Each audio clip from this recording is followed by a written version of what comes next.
In the quiet affluence of Riverside Heights, where sprawling estates cast long shadows across manicured lawns, James Richardson's life was the very picture of calculated precision. His successful investment firm had built him a fortune that afforded him every luxury, but it was the simple silver locket around his new housemaid's neck that would shatter his perfectly ordered world. Sarah Bennett arrived at the Richardson estate on a crisp autumn morning, her references impeccable, her demeanor professional. She moved through the mansion's halls with quiet efficiency, keeping to herself except for a peculiar habit. She would often pause by the family portraits that lined the grand staircase, studying them with an intensity that caught James's attention. It was during one of these moments that James first noticed the antique silver locket she wore. Unlike her simple work attire, the piece seemed oddly familiar. Intricate Victorian craftsmanship with a distinctive rose pattern he could have sworn he'd seen before. The way Sarah clutched it whenever she was deep in thought only deepened his curiosity. What began as idle observation soon turned into something more when James discovered an old photograph in his late grandmother's journal. The same locket, captured in sepia tones, hung around the neck of a young woman standing beside his grandmother. The date on the back read 1963, and the hastily scribbled note beneath it made his blood run cold. The coincidence was too striking to ignore. James found himself watching Sarah more closely, noticing how she seemed to know her way around the house's hidden corners as if she'd walked them before. She hummed old spirituals while working, songs his grandmother used to mention in her diaries, the same diaries that held secrets about their family's past that he'd never fully understood. One evening, as thunder rolled across the darkening sky, James caught Sarah lingering in his grandmother's old study. She stood before the portrait of his great-grandfather, the plantation owner turned industrial mogul, her fingers tracing the edges of her locket. Their eyes met in the reflection of the glass, and for a moment the weight of unspoken history hung heavy between them. "That locket," James said, his voice barely above a whisper. "It belonged to someone who worked for my family, didn't it?" The question hung in the air, but Sarah's expression told him there was far more to the story than either of them were ready to face. Lightning flashed outside, illuminating the room in harsh bursts, and Sarah's grip tightened around the silver piece. "Mr. Richardson," she began, her voice steady despite the trembling of her hands, "there's something about your family's history that was never written in those company records you're so proud of." What Sarah was about to reveal would unravel generations of carefully constructed narratives, exposing truths that would force James to question everything he thought he knew about his family's wealth, their legacy, and his own place in a story that began long before he was born. As thunder cracked overhead, he realized some inheritances carry a weight that no amount of money can lift, and some debts can never be repaid with mere dollars and cents. The antique clock in the hallway struck 9, its chimes echoing through the mansion like a countdown to a revelation that would change both their lives forever.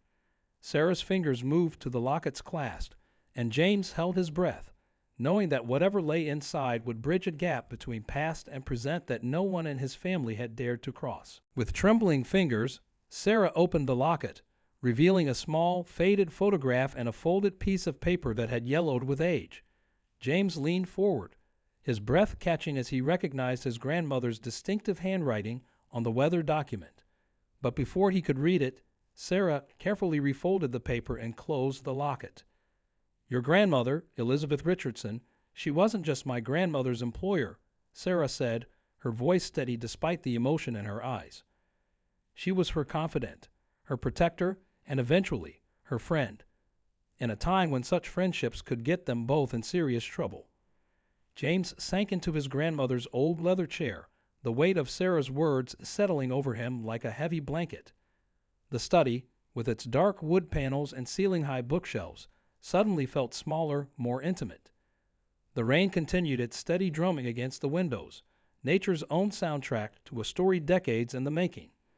"My grandmother, Rose, worked in this house for 40 years, Sarah continued, moving to stand before the fireplace where family photos chronicled the Richardson legacy. "She started here when she was just 16, back when your great-grandfather ran not just the house, but half the businesses in town. She witnessed things, Mr. Richardson, things that were never meant to be discovered." James remembered the odd notations in his grandmother's journals, the cryptic references to R and meetings in the garden house late at night. He'd always assumed they were about business matters, but now, looking at Sarah's face illuminated by the soft lamp light, he began to understand there was so much more. In 1963, your grandmother and mine uncovered something about your great-grandfather's business practices, Sarah said, her hand instinctively reaching for the locket again. Something that could have ruined more than just the Richardson name. It involved missing deeds, forged documents, and she paused, choosing her words carefully. Inheritance that was never rightfully claimed. The antique clock ticked steadily in the background as James processed this information. He thought about the sudden expansion of Richardson Industries in the mid-1960s, the mysterious fire that destroyed the old county records building, and the whispered stories about his great-grandfather that family members never discussed in detail. "This locket," Sarah said, "it's more than just jewelry. It's a key to the truth. Your grandmother gave it to mine for safekeeping, along with documents that could change everything, not just for your family, but for dozens of others in this town whose ancestors were cheated out of their rightful property." Lightning flashed again, casting dramatic shadows across the study's walls. James noticed how the family portraits seemed to stare down at them with new intensity, as if the painted eyes held secrets of their own. He thought about his own wealth, his position in society, and the uncomfortable question that now loomed before him. How much of his family's success was built on carefully hidden lies? Sarah moved toward the study door, her silhouette framed by the hallway light. "Tomorrow morning, Mr. Richardson, I'll show you everything. The documents, the photographs, the real story of what happened that summer. But tonight," she turned to face him, her expression both resolute and sympathetic, "tonight, I need you to sit with this truth. The Richardson fortune wasn't just built on smart investments and hard work. It was built on choices that affected generations of families like mine." As Sarah's footsteps faded down the hallway, James remained in his grandmother's study, surrounded by the ghosts of his family's past and the weight of decisions not yet made. The rain continued to fall, washing away the certainty of everything he thought he knew about his heritage, his wealth, and his place in a story that was still unfolding. The next morning dawned with an unsettling stillness over the Richardson estate. James hadn't slept, spending the night poring over his grandmother's journals with new eyes. Hidden between mundane entries about garden parties and charity events, he found carefully coded messages that now made perfect sense, references to hidden meetings, switched property lines, and names of families he recognized from the old part of town. Sarah arrived at precisely 8, carrying a weathered leather briefcase that looked out of place with her housemaid's uniform.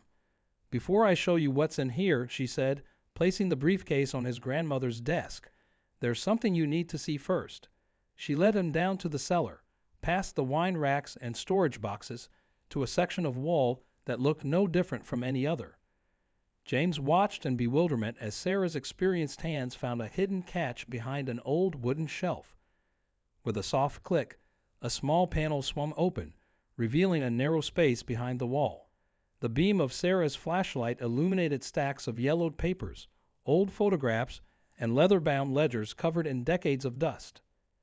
"Your grandmother and mine created this hiding place," Sarah explained, carefully pulling out a ledger. "They knew if these documents were ever discovered in the wrong hands, lives would be destroyed, including your great-grandfather's." The ledger fell open to pages of meticulous recordings, showing property transfers, payment records, and names, so many names. As they spread the documents across his grandmother's desk upstairs, a pattern emerged that made James's stomach turn. His great-grandfather had systematically acquired properties through a complex web of fraudulent transactions, taking advantage of families who couldn't fight back in those days. The evidence was irrefutable: forged signatures, manipulated dates, and records of payments that never reached their intended recipients. "But why didn't my grandmother expose this?" James asked, his voice hoarse with emotion. "Why keep it hidden all these years?" Sarah's hand went to her locket, a gesture he now recognized as a link to the past they shared. "Because of this," she said, finally opening the locket completely. Inside, along with the photograph, was a tiny key. Sarah reached for her briefcase with trembling hands, and James realized that whatever she was about to reveal would change everything, not just for him, but for the entire town. Thunder rumbled in the distance as Sarah inserted the key into the briefcase's lock. The sound echoed through the study like a warning, or perhaps a promise. James could hear his own heartbeat over the approaching storm, knowing that once she opened that briefcase, there would be no going back to the comfortable ignorance of yesterday. "Your grandmother left instructions," Sarah said, her hand pausing on the briefcase's clasp. She knew someday someone would need to make this right, but it had to be someone who would understand both sides, someone who could handle the truth without letting it destroy everything good that came after. Lightning flashed outside, illuminating the study in harsh white light. In that brief moment, James caught a glimpse of something else tucked into the briefcase through its partially opened lid, what looked like a letter addressed to him in his grandmother's handwriting, dated just weeks before her death. The wind picked up outside, rattling the windows as if nature itself was responding to the tension in the room. Sarah looked at James, her expression both challenging and compassionate. "Are you ready to see what your grandmother wanted you to know? Because once I show you what's in here, you'll have to make a choice that will affect not just your future, but the futures of dozens of families who've waited generations for this moment." James gripped the edge of the desk, his knuckles white with tension. Everything he'd believed about his family's legacy hung in the balance, waiting on whatever revelation lay within that briefcase. The antique clock struck noon, its chimes echoing through the mansion like a countdown to a truth that could no longer be contained. Sarah's fingers had barely touched the briefcase's clasp when the study door suddenly burst open. There stood Charles Richardson, James's uncle and the current CEO of Richardson Industries, his face ashen and his breathing heavy. "Stop," he commanded, his voice carrying the same authoritative tone that had dominated board meetings for decades. "That briefcase doesn't belong to you." James stood protectively between his uncle and Sarah, pieces of a larger puzzle rapidly falling into place. He remembered how Uncle Charles had rushed to clear out Grandmother Elizabeth's office after her funeral, claiming he needed to protect sensitive company documents. Now the desperate look in his uncle's eyes told a very different story. "You knew," James said, the accusation hanging heavy in the air. "All these years, you knew what great-grandfather had done." Charles straightened his tie, a nervous habit James had observed countless times during difficult business negotiations. "Everything I did was to protect this family," Charles replied, his voice dropping to a near whisper. "Your grandmother's idealistic notions would have destroyed everything we built." Sarah clutched the briefcase closer, her other hand still holding the locket. "Mrs. Elizabeth knew you'd try to stop this, Mr. Charles," she said quietly. "That's why she made sure the evidence was protected, not just in here, but in 3 other locations across town, places you'd never think to look." The color drained from Charles's face as Sarah continued, and copies of everything were sent to specific people, with instructions to release them if anything happened to me or Mr. James. It was a masterful failsafe, James realized, his grandmother's final chess move in a game decades in the making. Thunder crashed outside as Charles slumped into a nearby chair, looking suddenly older than his years. "You don't understand what's at stake," he pleaded. "It's not just about the properties anymore. The companies, the foundations, the charitable trusts, they're all connected. If this comes out now..." He left the sentence hanging, but James could fill in the blanks. But before anyone could respond, Sarah pulled one final document from her pocket. A recent newspaper clipping about Richardson Industries' upcoming centennial celebration and the planned demolition of the old township to make way for a modern business district. "And this," she said, her voice trembling with controlled anger, "this is why Mrs. Elizabeth chose now. You're about to displace these families a second time." James felt the weight of generations pressing down on him as he looked between his uncle's desperate face and Sarah's resolute expression.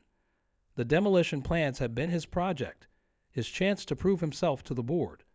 He'd never thought to question why those particular properties were chosen, or why the residents' protests had been so quickly silenced. Lightning illuminated the room again, catching the reflection of the family portrait above the fireplace. In that brief flash, James could have sworn he saw his grandmother's painted eyes move, watching this scene unfold exactly as she must have predicted it would. Sarah opened the briefcase with deliberate slowness, revealing not just documents, but a USB drive, technology his grandmother had adapted to before her death. Mrs. Elizabeth called this the Richardson Reset, she explained, everything needed to right the wrongs of the past, while protecting the good this family has done since then. She believed there was a way to restore justice without destroying lives. Charles lunged forward suddenly, but James caught his arm. In the struggle, several papers spilled from the briefcase, revealing something that made both men freeze: photographs of their grandfather, not with business associates as family legend claimed, but with leaders of the civil rights movement, secretly working to change things from the inside. The story was far more complex than anyone had imagined, and as the storm raged outside, 3 people stood in that study, each holding a different piece of a truth that could reshape not just their lives, but the very foundations of their community. The choice before them now was not just about right and wrong, but about how to make amends without repeating the sins of the past. In the tense silence that followed, James picked up one of the fallen photographs, studying the image of his grandfather standing alongside civil rights leaders. Sarah's voice cut through the quiet. Your grandfather was trying to change things from within, working with the very families his father had wronged. But he died before he could finish what he started. Charles slumped deeper into his chair, the fight draining from his posture. I was 12 when Father died, he said, his voice barely audible above the storm. I found his private journals, learned what he was planning. But Mother, your grandmother, she said we weren't ready yet. The town wasn't ready. She made me promise to protect the family until the right time came. James spread the contents of the USB drive across his laptop screen. Detailed plans for a community trust, legal frameworks for property restitution, and a comprehensive development proposal that would transform the old township without displacing its residents. His grandmother hadn't just preserved the evidence of past wrongs. She created a blueprint for making things right. The centennial celebration, Sarah said, pulling out one final document. Mrs. Elizabeth chose it specifically. Look at the date. James's eyes widened as he realized it was exactly 60 years from the day his great-grandfather had signed the last fraudulent deed. She believed in symbolism, Sarah continued, and in the power of public redemption. Charles stood slowly, straightening his shoulders. The board meeting is tomorrow, he said, looking at James with new respect. They're expecting you to present the demolition plans. A heavy moment passed between uncle and nephew as understanding dawned in both their eyes. James turned to his computer and began typing rapidly, his investment banking experience finally serving a purpose he could be proud of. We're not canceling the centennial announcement, he declared. We're going to transform it, not just into a restitution plan, but a partnership with the community. The Richardson Reset isn't about destroying our legacy. It's about fulfilling it. As the storm outside began to fade, Sarah opened her locket one last time. Inside, behind the photograph and the key, was a tiny microchip, hidden in the locket's inner rim. Your grandmother didn't just leave a plan, she said, inserting the chip into James's laptop. She left proof that your grandfather's work didn't die with him. There are people in positions of power today, judges, politicians, business leaders, who secretly supported his vision. They've been waiting for this moment. The screen filled with emails, letters, and signed statements from prominent figures across the state, all pledging support for a Richardson-led reconciliation initiative.